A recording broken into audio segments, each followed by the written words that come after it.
Hello and welcome to Georgia Bulldogs Live here on the Georgia Voice of College Football. I'm your host, Matt Green, and I appreciate everyone who's tuning in, everyone who is watching live. We really appreciate it. Please like, share, and subscribe to the channel and all that good stuff. You get something to say, write in the comments. You may talk about it, may not. It depends on if it's interesting. So, if you got something to say, please feel free to chime in. And you can also follow me on Twitter at Matt_W_Green. And you want to get some promos, get your ads out there. Get your business, product, service, or personal brand to the next level by partnering with the Voice of College Football. Contact us at sponsorships@vocfb.com. Once again, that is sponsorships with an S at the end at vocfb.com. Now let's get started. This is what the people want. This is the best sports week of the year, as the title says. We got March Madness, we got spring practice back. We'll get into that. We'll get into the best week of the sports year. But first, let's start with the with spring practice. And Kirby Smart spoke with the media today. And one thing I found interesting, Kirby Smart is definitely going to be one of these who is Georgia has a standard, right? So he's always going to be unsatisfied if they're not meeting the standard. So he's typically a guy in spring who's talking about what this team can't do and everything like that. But what I found interesting is that he said this team was a long way from good and that they were a work in progress. And so, maybe that's coach speak and he needs to say something to motivate these guys in spring. But we know how uncertain this team is, or how unproven, I should say, that this team is. And one thing I found interesting that Kirby said during his press conference this week was this was the fewest number of guys that have ever coming into spring practice had gone through 3 spring practices, meaning this would be their 4th, right? So a typical senior, he's gone through 3 spring practices, and now this is his 4th. So he had guys raise their hand on how many guys had gone through 3 spring practices to this point. And I think it was only like a couple of guys on the whole team. And that's just the most inexperienced we've ever seen really on a Georgia football team, especially a Kirby Smart coach football team. So, that's one interesting thing that I took from Kirby's press conference today. But in terms of guys that are freshmen that are creating a buzz so far in spring practice, and once again, we're only 1 week, I think like 3 practices in, is the wide receiver group. I think that's what everyone wanted to hear. And you're hearing some buzz about Taylor Taylor. Apparently in a scrimmage, CJ Wiley caught like a 60-yard touchdown. So, seeing some home run threat ability from another true freshman like that. And then Landon Rolden, the guy who's going to be wearing number 84, the small white receiver who's going to definitely get the Ladd McConkey comparisons. And I think from what it sounds like, he was aware that he was going to get those Ladd McConkey comparisons, and he's kind of embraced it. And so, he's also made some plays so far in spring practice. So, it's interesting to see that wide receiver group had a long way to go from what they were last year, but it's exciting to hear that some of these true freshmen are already creating a buzz, because I think this room has improved just based on the guys that have been in college. Like, I think there's a big argument to be made that just Noah Thomas, Zachariah Branch, and now Colby Young coming back, being reinstated with the team, like, you could argue that is a massive upgrade from what the receiver room was in 2024. And obviously Dylan Bell is still there. Like, that's a strong top 4 at your receiver position. So if Taylor Taylor or CJ Wiley, and those are the 2 I'm kind of expecting, if a freshman's going to break into the rotation, it's going to be one of those 2. So if one of those 2 break into the rotation and they're one of the 2 or 3 best receivers Georgia has, I think that speaks to the depth in this room. And I also haven't even mentioned London Humphreys, the Vanderbilt transfer. We kind of went through the wide receiver position breakdown last week, and so we're going to do tight ends this week, and so stay tuned. That's coming up here in a few minutes. But to hear the wide receivers creating a buzz is a very encouraging sign, I think, from just my perspective. I mean, 37 drops. I can't, that number is like ingrained in my brain. This just 37 drops. Never seen anything like it for a football team, much less an SEC championship winning football team that was the 2 seed going into the playoffs. Imagine if that team had dropped 20 passes on the season. What does that do? How many more first downs is that? How many more touchdowns is that? How many more sustained drives is that? It's impossible to know. So some improvement at the receiver position would go a long way in determining this team's success in 2025. And then the other one on offense is Bo Walker at the running back position. So, Georgia had the decommitment from the top 100 4-star running back to Florida State. I think Usman Chroma, if I'm pronouncing his name correctly. But Bo Walker was the only freshman in this Georgia 2025 class, and he was a 3-star. But you know how I feel about Georgia 3-stars. It's like if you're a 3-star and you have the confidence that you can play somewhere like Georgia that's just stacking 5 stars on top of 5 stars, I think that says something about you. If Kirby Smart, more importantly, if Kirby Smart wants you and he thinks you're worthy of a scholarship to Georgia, well then that's good enough for me. So, but to hear that Bo Walker is already creating a buzz at first week of practice, all-time SEC running back name. Also, by the way, Bo Walker. This guy was built to be an SEC running back. But we've talked about how inexperienced that room is as well. It's not is a lot of talent in that room, but we've talked about it multiple times. Like the 2 Robinson brothers, not brothers, but you get it. Both Robinsons have struggled to stay healthy, and it's really just Nate Frazier and Cash Jones, the only guys that have gotten any real snaps coming into 2025. So to hear Bo Walker potentially an impact player in the backfield, like that could be huge for Georgia's running game. And that's the only true, like I said, that's the only freshman running back that Georgia brought into this class. So that's pretty big. And then you hear Warren Brinson over here on his way out, leaving grenades on his way out. No, rat poison is probably what Kirby Smart would call it. But calling Elijah Griffin. Who's Elijah Pritchett? Was that the Alabama offensive lineman a couple years ago? Elijah Griffin, the true freshman defensive lineman. Warren Brinson called the next Jalen Carter. So, you know how I feel about comparing people to Jalen Carter. I think he might be the best that ever plays at Georgia. He might be the best we've ever seen. We have seen, and the best we ever will see potentially. I mean, I think Jalen Carter is that good. I think that guy's an NFL Hall of Famer. So if Elijah Pritchett is even diet Jalen Carter, I will be ecstatic. And I think that's what this defensive line room also needs. A lot of bodies, but just not, and a lot of highly ranked players as well in that room. But just not a lot of experience of guys that have made an impact on the field. So if Elijah Griffin is able to be one of those guys, I think that's massive in 2025. And then the other one you've heard a little buzz about is Todd Robinson at the safety spot. And so I don't know if you remember coming out of high school, Todd Robinson was like a running back, maybe a defensive back prospect coming out of high school. There's something I like about defensive players that have played offense. It's like you're a playmaker when you get the ball in your hands. It's like Malachi Starks, they said was a potential like running back prospect in coming out of high school. Like if he wanted to play running back at the next level, he could have.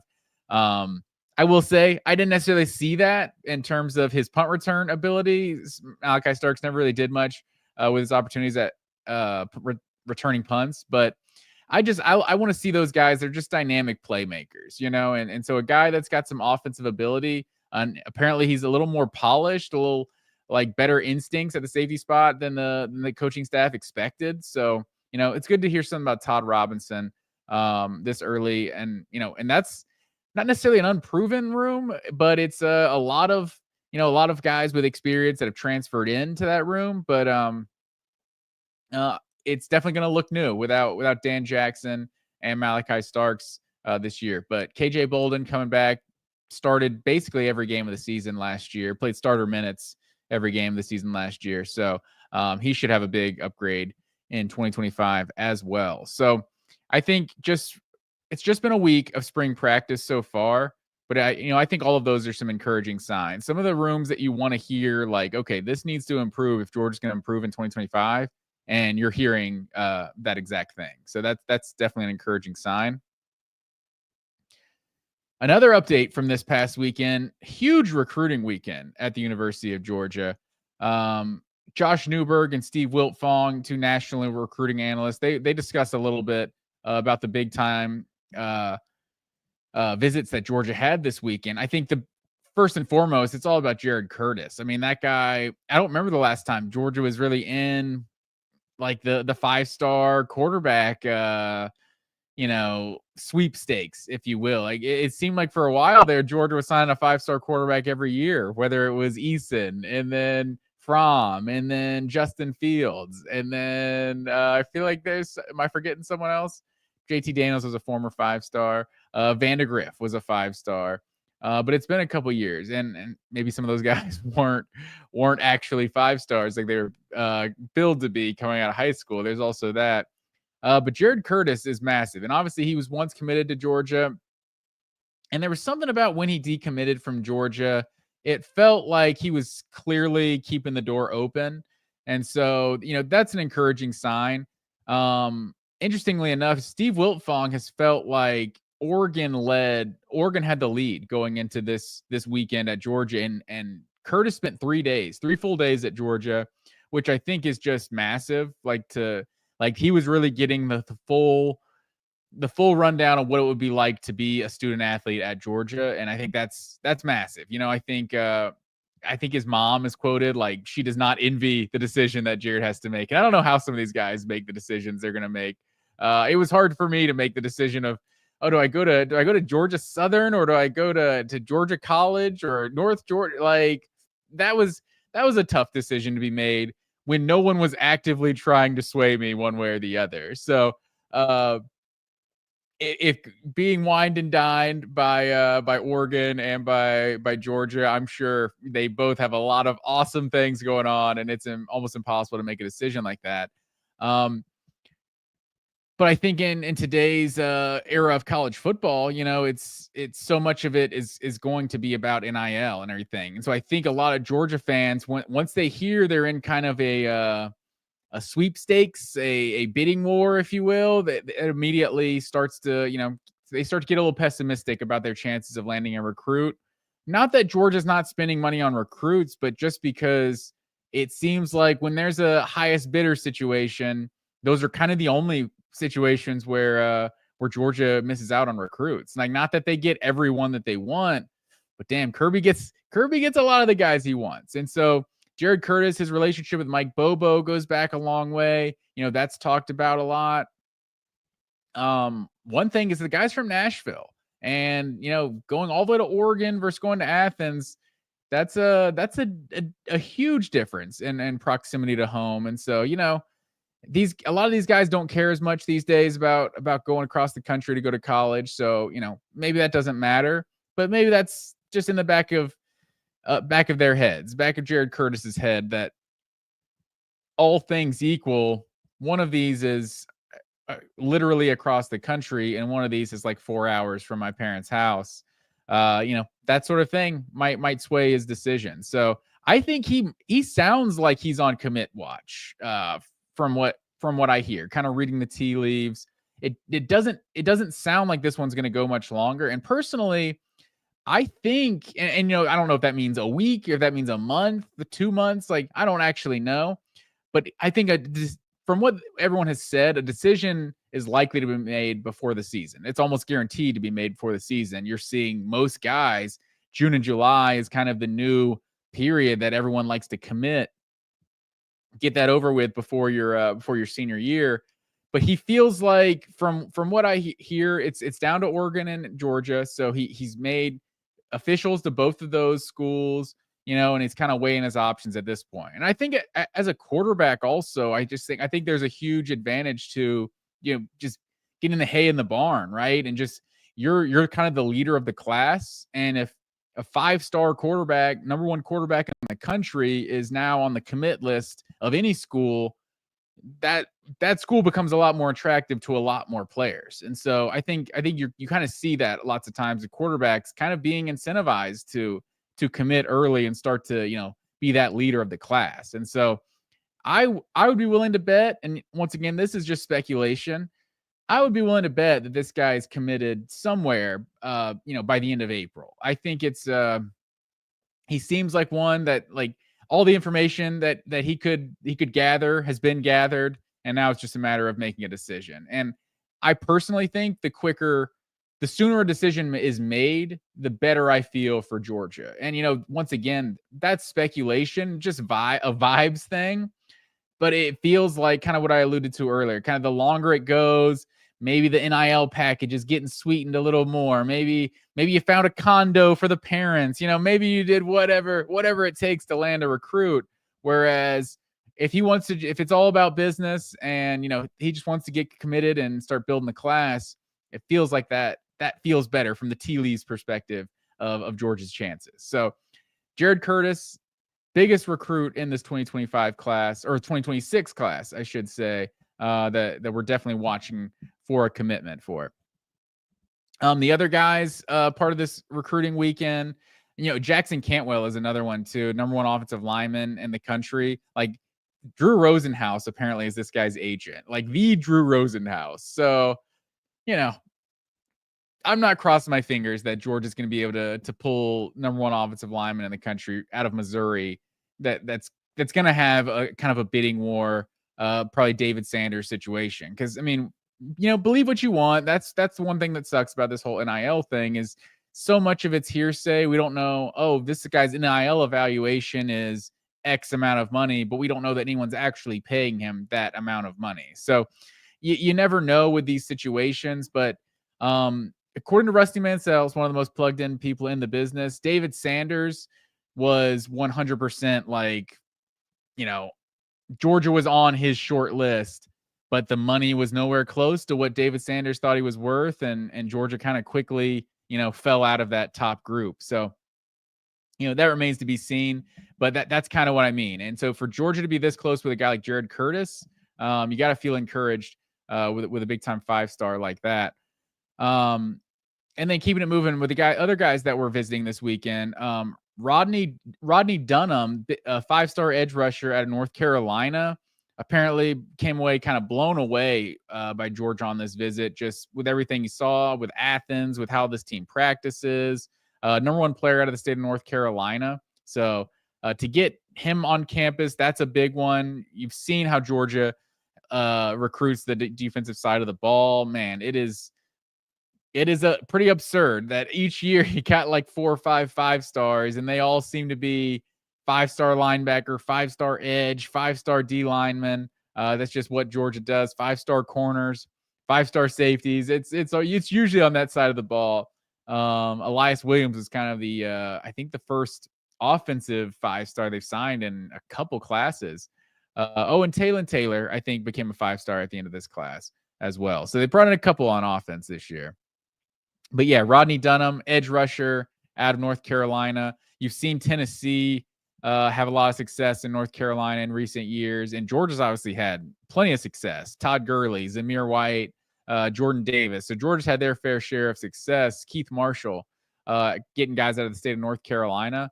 And, I like Georgia's chances with Rodney Dunham, big-time edge rusher.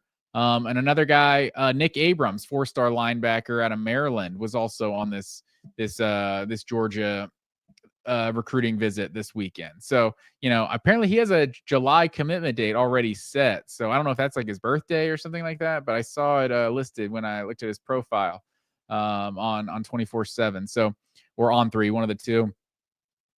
But yeah, so Nick Abrams is another big time 4-star linebacker that was visiting this weekend. And then Shadarius Tootle, an 4-star linebacker, Auburn commit, was actually visiting as well. So we'll see if George is able to sway him.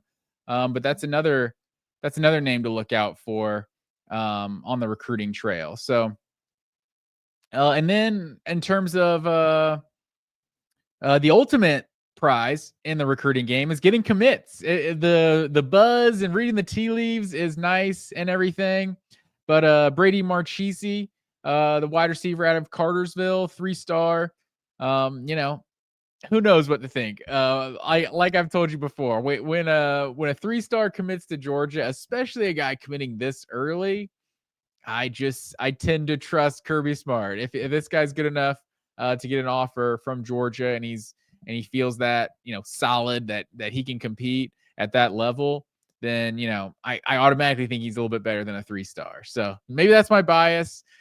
I'm surely not. Surely that's back only facts, no feelings.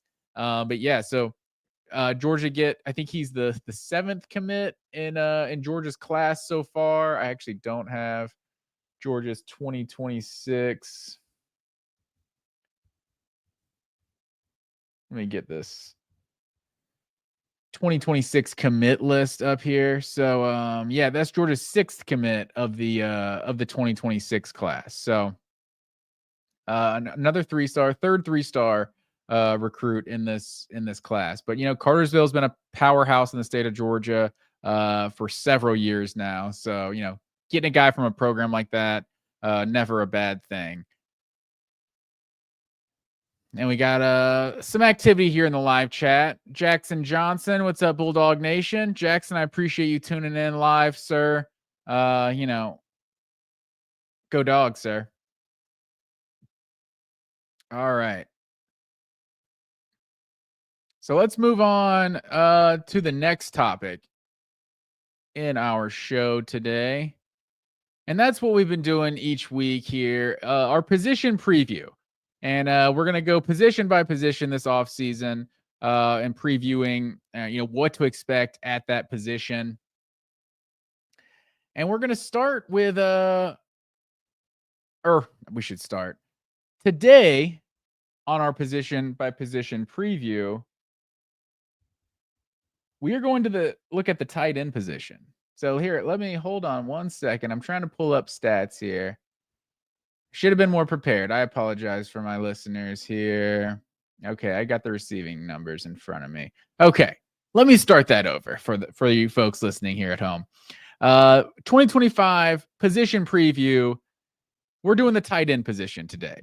And starting with the tight end position, I think, I tried to warn the people last year. I did. And, this isn't going to be, not going to be gloomy Gus, whatever you want to doom and gloom. I've told you before, I speak in so many cliches and phrases. When I get on this show going live, I just go blank on what some of these phrases are. But doom and gloom, not going to be the doom and gloom guy here, but I tried to tell everyone. And, I wasn't doing this show in the preseason last year, so you're forgiven if you didn't hear this take last year.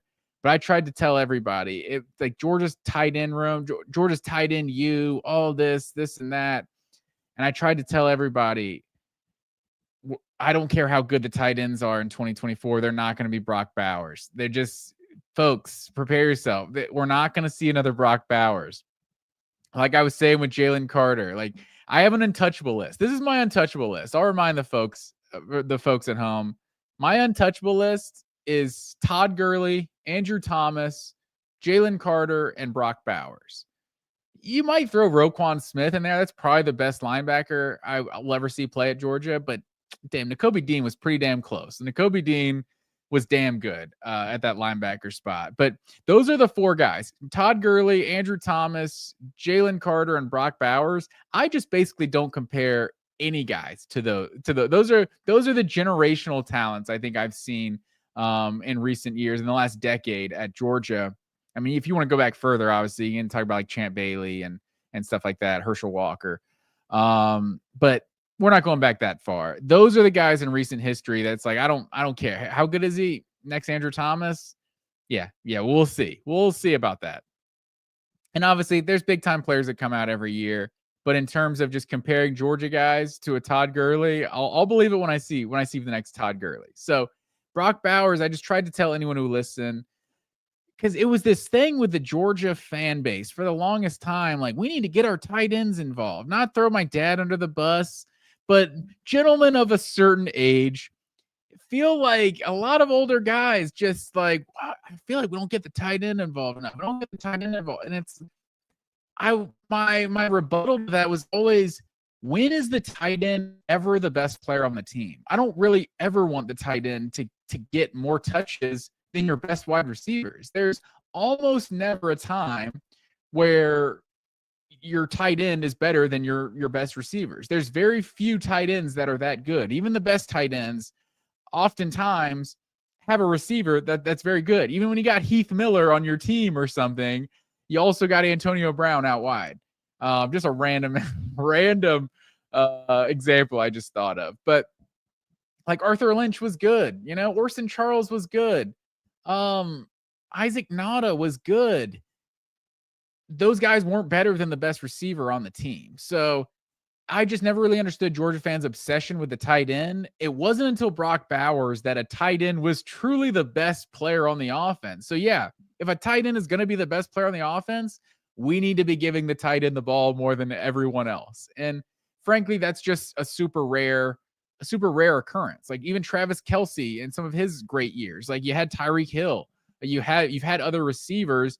Receivers just tend to be more dynamic home run hitters, and you very rarely just can make a living off of just feeding your tight end. So that's just, I feel like that's the disclaimer I feel like I have to have is I warned everyone that the tight end room was just not going to be the same. We can have the best tight end room in college football in 2025, and it's going to be nothing close to what Brock Bowers was. So, and that logic applied to 2024 as well. I think Oscar Delp is a really good tight end prospect. He's nowhere close to Brock Bowers, and that's no disrespect to Oscar Delp. But I think Oscar Delp last year, 7th on Georgia's in catches with 21 catches, 248 yards, and 4 touchdowns. And I want to say all 4 of those touchdowns came in like the last, 4 or 5 games. I know one of them was against Tech, one against Tennessee. Maybe did he have 2 against Tennessee, if I'm not mistaken. I could be wrong there. But I want to say most of his touchdowns came later in the season. But I'm really excited about Oscar Delp. I think Oscar Delp, it would not surprise me if Oscar Delp was a Mackey finalist or anything. I think Oscar Delp has that sort of level of upside of being like a 2nd, 3rd round pick or something like that. We need to see more consistent quarterback play, I think, for sure in 2025, if that's going to happen. But it's not necessarily a bad thing if Oscar Delp is one of the better tight ends in America. And maybe Mackey Award is the wrong term. Maybe just in terms of NFL draft pick. Maybe it wouldn't surprise me if he was the 1st or 2nd tight end picked in next year's draft. But it would surprise me if he's putting up 45 catches for 700 yards and 8 touchdowns or something like that. I think Oscar Delp is a good player. And I think what he brings to that tight end room is just a consistent kind of all around tight end. And I thought one thing that was interesting about Oscar Delp, he spoke to the media today also, and he talked about how I don't think these were his words, I'm paraphrasing, but kind of how things were kind of contagious last year. And this is what I've kind of talked about too, is, I talked about the 37 drops last year, and how different that would have been. And it's like, I don't even think the 2024 receiver group was that better. So I think if Georgia just came out with the exact same players in 2024 as 2025, they wouldn't have as bad of a season. I know Arian Smith had his drops. Dominic Lovett was guilty too. Dylan Bell was guilty too. But I think that's kind of what Oscar Delp was getting at, is I think some of those drops are contagious. I think if you simulate Georgia's season 100 times in 2024, I think there's very few simulations that come out with 37 drops. I don't even think that receiver room was that bad. But I think there's something too, like, now you have a history of the drops. Now it's kind of a storyline that's being talked about. Okay, now someone dropped a pass. Now it's your turn, and you feel that extra pressure. Guys feeling that pressure not to screw up. And, I think, as most of us know, that's when the mistakes happen. So I think that was an interesting thing from Lawson Lucky, and him just talking about, his added level of focus this year. We couldn't go out like with the season he had a year ago. And so he's came back for his senior year. So I'm excited about Oscar Delp in 2025. And so don't let any of the Brock Bowers talk make you think I don't like Oscar Delp. I think Oscar Delp is a really good player and going to be one of the better tight ends in the country. I just don't necessarily think he's going to be. It wouldn't shock me if he's Georgia's fifth leading receiver. I don't think Oscar Delp being the fifth leading receiver would automatically say that he had a bad season. I think it could be, some of these receivers stepped up. Maybe Nate Frazier is a big part of the receiving game, something like that. You see a lot of years where running backs have 30, 40 catches. ETN had 32 a year ago. So we'll see how that works out. But Oscar Delp, feel really good about Oscar Delp as the tight end one at Georgia. And even better, I would say, I feel even better about about tight end two. Like I'm not saying Lawson Lucky is better than Oscar Delp, but I think Lawson Lucky is a more dynamic athlete. I think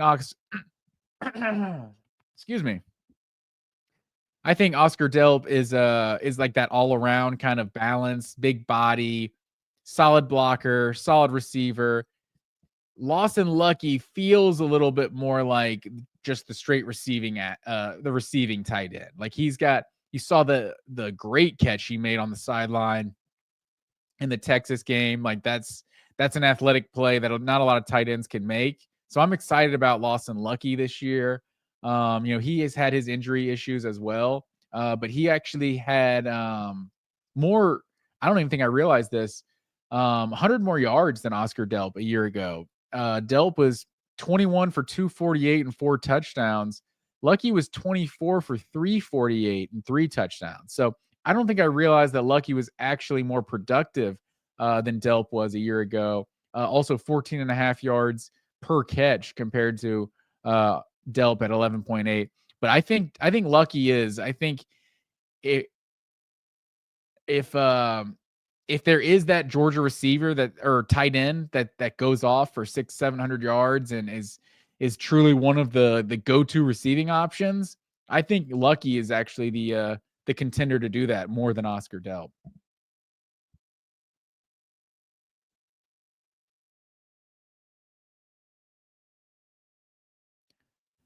And then staying on the roster, because I think a lot of people, once you hear those first two names, I think a lot of people then start to go to the true freshman. Jackson Johnson chiming in again. Go Dogs and Roll Tide. I can't get with you on that one, sir. I can halfway get with you, but I can't put that one on the screen. I can't put Roll Tide on my screen. But once again, Jackson, I appreciate you tuning in live on the show.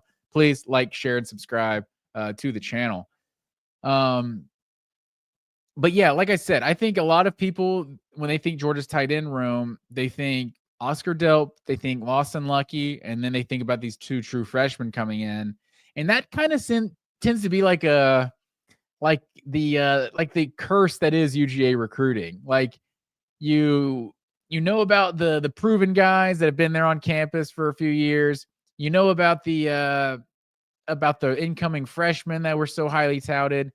But you kind of forget about the guys that were freshmen or sophomores a year ago that were also super big time coming out of high school.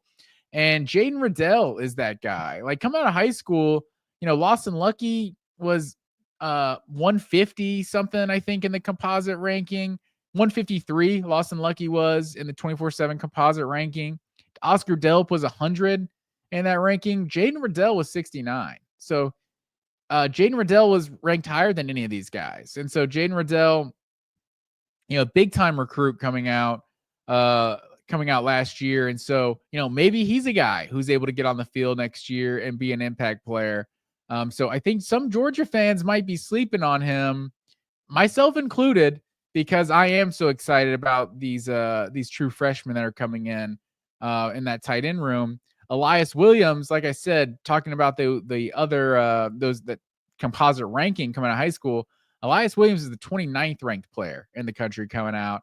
I think that's the highest tight end Georgia has signed in the Kirby Smart era since Darnell Washington. And then Isaac Nauta was Isaac Nauta was like a top 10, 20 player as well. So Elias Williams, 5-star tight end this year. out of, oh man, where is he? Camden County? Is that yeah, I believe that's right. Southeast Georgia, I should say. Down there near Jacksonville. But yeah, Elias Williams is a guy I'm super excited about. Just the frame, 6'6", 6'7", the end zone threat. He's not nearly as big as Darnell Washington was, who was essentially an offensive lineman. You could throw the ball, you could throw jump balls up to. I think this guy's going to be a more dynamic receiving threat, in the end zone. Like that's kind of how we all thought Darnell Washington was going to be, but you saw very few like actual true jump balls thrown up to Darnell Washington. So I think Elias Williams will be used in that way. And then I talked about this a few weeks ago. It seems like there's a history when Georgia brings in two highly touted guys at the same position, that the guy who's ranked lower, for whatever reason, tends to, maybe get on the field first, or just make the bigger impact in general. So, and Ethan Barber is that guy, and he's highly ranked in his own right. He was a 168 in the composite ranking. So, Ethan Barber, excuse me, Ethan Barber or Elias Williams, I think will be huge in that spot for this Georgia tight end room. So I'm all around, however you slice it, I think Georgia should expect to have one of the best tight end rooms in college football this year. Now let me get a swig of water so I don't keep coughing on you people.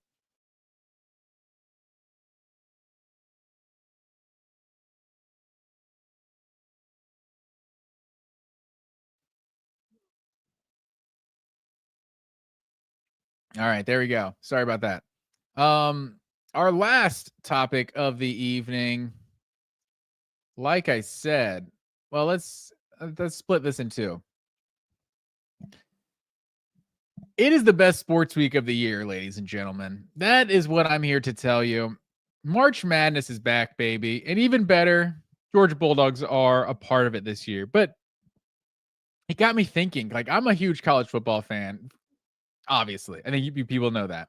I'm football over basketball all day. Like, so to say that this March Madness week is the best week and it's not even close, that says something, because I'm trying to think of what weekend does college football have that really, matches the first week of March Madness. Like, the first week of college football is amazing. Like, that's a great weekend, but that's not even the best weekend of the college football year. It's like, that's just week 0 gets us excited because, there just is some college football. We get excited over, who is it? Georgia Tech, and was it Georgia Tech, Florida State? Nebraska played in Ireland a couple years ago, right? I can't remember who they played, but you're watching it because it's the first football game of the year.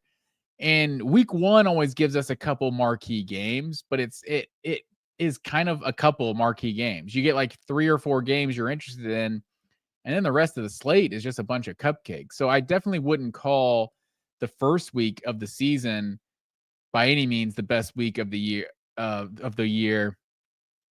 And then we saw the playoff, we had the first round, and maybe it's the schedule that they did such a weird schedule, the 1 game on Friday, the 3 games on Saturday. Like, I don't know why these people making decisions don't understand that college football is a Saturday sport. Play it on Saturday all the way till the end of the year. Just play it on Saturday. Don't overthink this, people.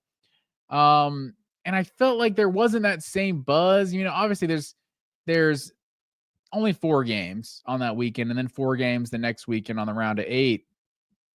And those are great weekends, but I think any, probably regular season October weekend is probably better than that, where you get multiple ranked SEC teams or something like that.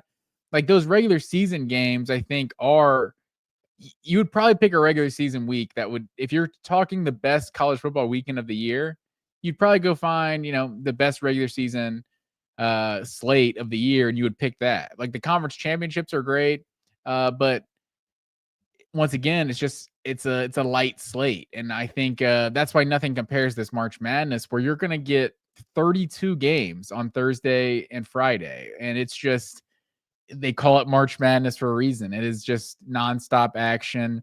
Craziness happens. It's undefeated. March Madness is undefeated. every year. It doesn't matter who the teams are. There's going to be upsets. It's going to happen. There's going to be storylines. There's going to be, Sister Jean. There's going to be, who's that big fat guy that took NC State to the Final Four a couple years ago. It's like there's just going to be things like that happen every year, and it's amazing. It's the best week of the entire sports calendar. Like, I was even thinking other sports, like opening day in Major League Baseball is like exciting, but it's not. It doesn't even register compared to March Madness. NBA playoffs last for like 2 months. So, I mean, that NFL conference, the NFL playoffs, obviously you get a bunch of games. Like that's probably the closest thing. The conference championship weekend is always exciting because you get 2 like high level games. Like conference championship weekend is always kind of more satisfying than the Super Bowl. But yeah, I think conference championship weekend in college football is traditionally kind of the best it's had to offer. And this past year, I think was kind of it.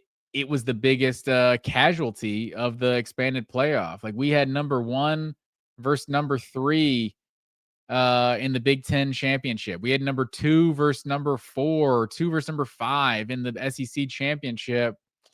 And it just didn't really seem to register because Texas lost and got a 5 seed, and Penn State lost and got a 6 seed. And it's like, okay. And both those teams got to the Final Four. So got further than both of the teams that won those games. So it's, I don't know. It's that's what it is. It is what it is in college football expansion, but I think that's why nothing really compares to March Madness. It's the best week of the entire sports calendar. And so this week is finally here. And like I said, for the first time in 10 years, Georgia will be participating in this amazing week. And unfortunately, be careful what you wish for. They got probably one of the last teams I would want to play in terms of getting a 9 seed. Or oh man, I got my graphic wrong there. Let me adjust my graphic on my screen there.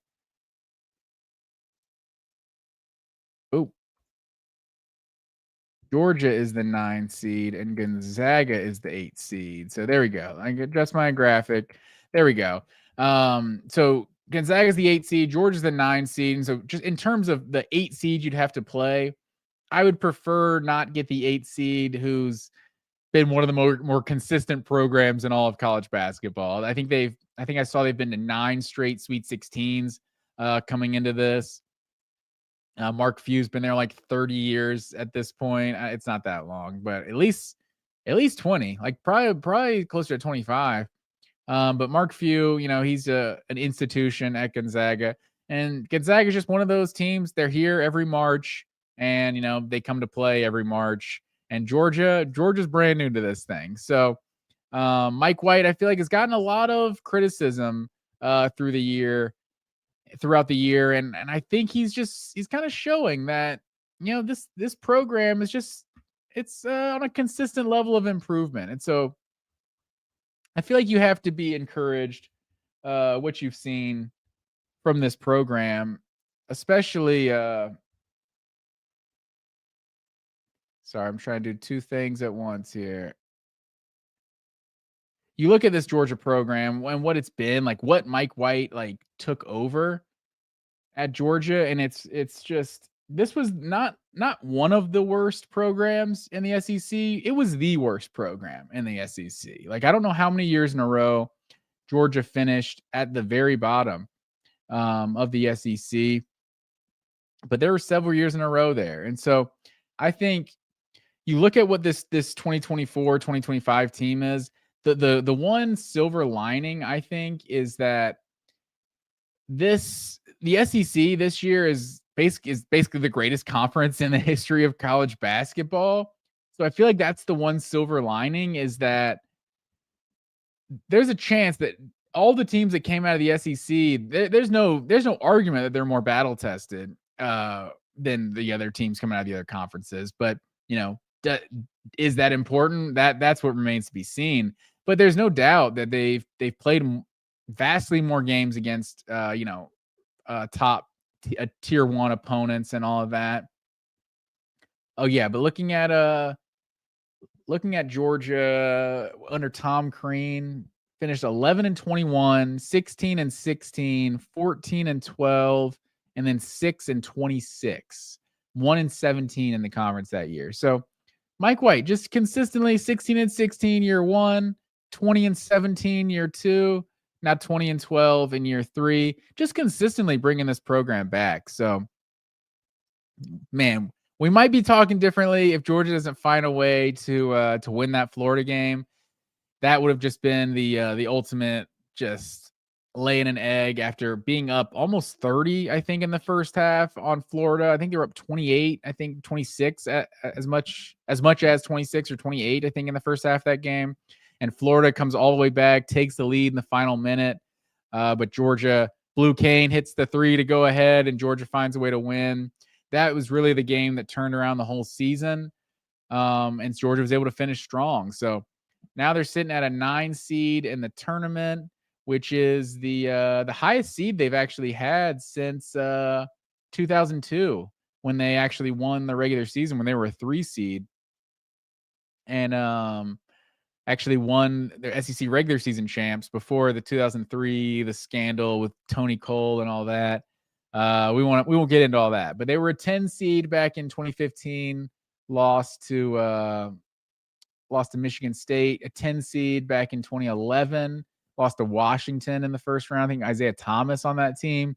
And then the team that made that magical run and won the SEC, though they're like the worst team in the conference, they got a 14 seed that year and lost to Xavier in the first round. So you got to go back to 2002 for the last time Georgia won a NCAA tournament game, and so beat the 14 seed Murray State that year. So it's been a while, but it feels like making the tournament is just kind of the bare minimum. So like, it just, to be a respectable program, you just need to be a program who's consistently making the tournament. And that's what Georgia has not been. Like I just stated. I mean, this is the first appearance in the last 10 years, just the third appearance in the last 23 years. So with all the talent that's coming out of Atlanta, out of the state of Georgia, Metro Atlanta, like there's no excuse for Georgia to not be a consistent college basketball program. It's like it's more than making a bowl game. I think making an NCAA tournament, it's better than that. But it's somewhere better than a bowl game, but not quite on the level of like making a New Year's Six bowl or something like that. But yeah, just making the tournament is just, it feels like a bowl game, for lack of a better comparison. That it's just, you can't consider yourself a respectable college football program if you're not consistently making bowl games. Like you're so far from being a consistent football program.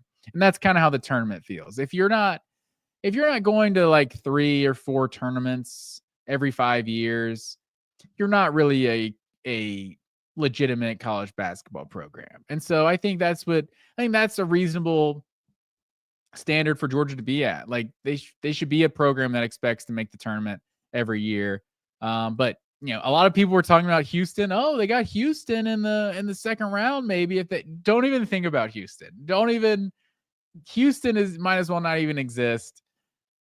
It's all about Gonzaga. If Georgia can beat Gonzaga, that's a massive win. They haven't won a tournament game in 22 years. And if they were able to beat Gonzaga, that would be a massive win for Mike White and this Georgia program.